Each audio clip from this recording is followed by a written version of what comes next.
Hey guys, it's Michelle, and today's video is going to be a conspiracy theory video. This video is going to be completely covering the death of Tupac Shakur and why people believe, and I'm one of those people who believe, that he possibly faked his death. Now, I know there's like a lot of crazy conspiracy theories that are just spiraling around. A lot of people talk about a lot of crazy theories and stuff, just about any celebrity in general, but this one in particular deserves a video on its own because of how believable it is and how much evidence there is towards him still being alive potentially. So I have like 3 pages of notes here because I want to make sure I can cover pretty much everything. So we're going to start with obviously the day of his death. So the day of his shooting. So September 7th, 1996, Tupac Shakur and Suge Knight were leaving a boxing match in Las Vegas. They were on like the Vegas Strip, which obviously you probably know is very crowded. It's Vegas, and especially after a boxing match, people are all leaving. A lot of witnesses around, right? They were at the intersection of like Flamingo Road and Koval Lane in Las Vegas. Tupac was sitting in the passenger seat and Suge Knight was driving.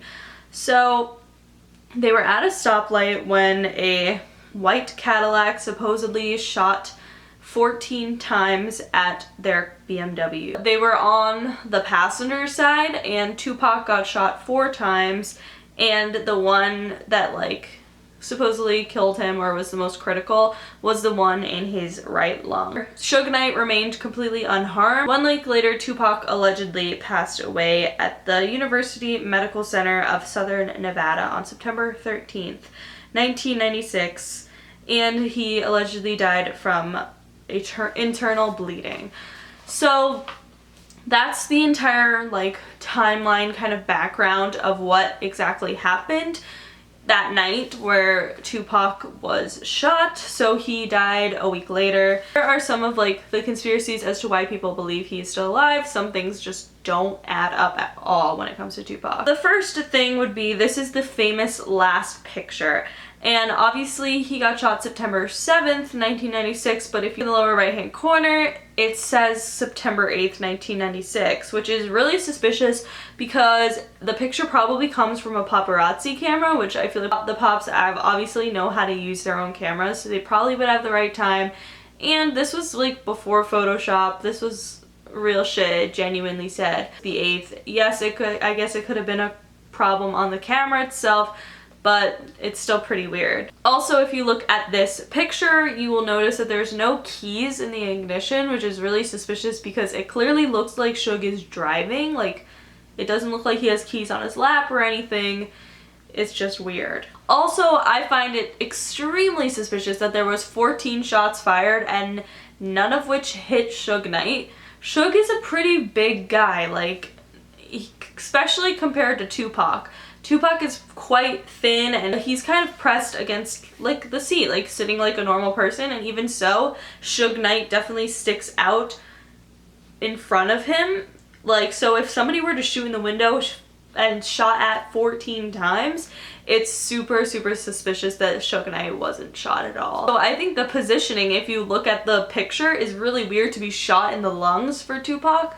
If you look, it's like from his chest, like his upper chest up is where like the window goes. So for somebody to shoot him in the lung is kind of like they would have to be aiming kind of like down and into the car, and I feel like that couldn't happen super quick. So Tupac was shot previously in 1994 at the Quad Recording Studio, and ever since then, any event he's ever gone to, he's worn a bulletproof vest. So it's really weird that he wasn't wearing it that specific night, because obviously it would have saved his life. Also, the BMW in the picture of the last picture does not match the BMW in the police reports like video of it. Of course, also the murder remains unsolved, which obviously leads us to all speculate what could have actually happened. Like I previously said, this shooting happened in the Vegas Strip, which is so fucking crowded. Like, it's crowded with a ton of people, ton of cars, loads of traffic,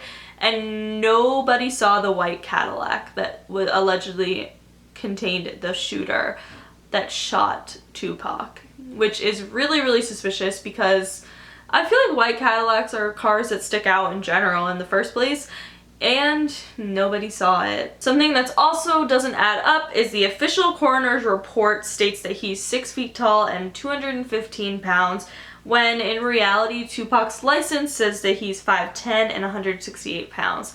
I think it's kind of weird for a guy who, assuming he got a new license at the age of 21, which is when you typically get a new license, grew 2 inches and gained like 40 pounds in just 3 years is really weird.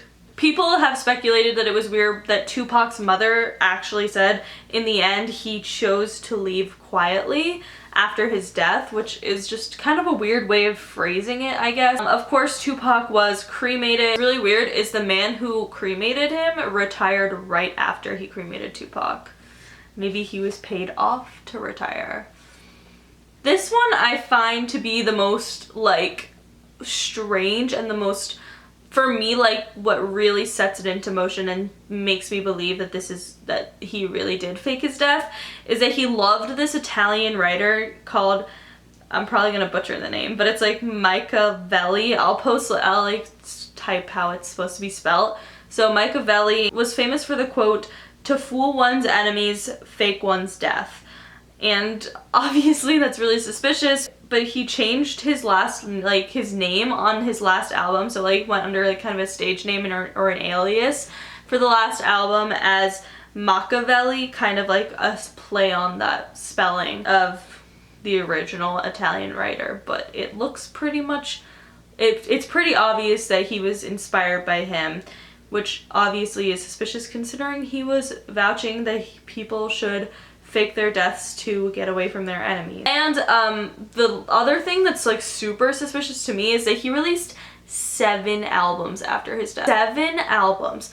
Most people who die only release like maybe 1 album, possibly 2, but usually a couple songs, because if they had a full album ready, usually they would release it on their own, let alone 7 fucking albums. That's crazy to me. Like, that's nuts. I think that plus the Italian writer thing for me sets the whole thing into perspective and makes me genuinely believe this theory, because that's so crazy. Of course, there's also been multiple Tupac sightings. Those are kind of, you know, I don't know how like reliable those are, because it's a sighting of celebrity. I'm sure people think they see people all the time. Probably just a coincidence, but who knows, maybe it really was Tupac. And Suge Knight was quoted saying, "Why you think nobody been arrested if they said they the one that killed Tupac? Because Tupac's not dead. If he was dead, they'd be arresting those dudes for murder. You know he's somewhere smoking a Cuban cigar on an island." Which of course is suspicious. Another popular like reasoning for Tupac being alive is that in the video To Live and Die in LA, Tupac is wearing a pair of Nike Air Jordans that were not released until 2 months after his death, which is once again something that's really suspicious. So I want you guys to let me know what you think of this theory. I genuinely think there's definitely a very high possibility that Tupac could be alive. Maybe people are just reading into the evidence too much, but I feel like a lot of things are suspicious, and especially the Italian writer thing, like that's just weird. I think a lot of these things add up, and it could be possible that he is alive somewhere, maybe even could have died by now, but possibly did not die when everyone thinks he did. I don't know, let me know what you guys think. Also, if you guys like this video, please give it a big thumbs up. Let me know in the comments if you want me to do any other celebrities faking their death, or just in general celebrity conspiracy theories. Make sure you follow me on Twitter, Snapchat, and Instagram. I always post crazy conspiracy theory stuff on there. Subscribe for new videos every single day, and I will see you all tomorrow. Bye.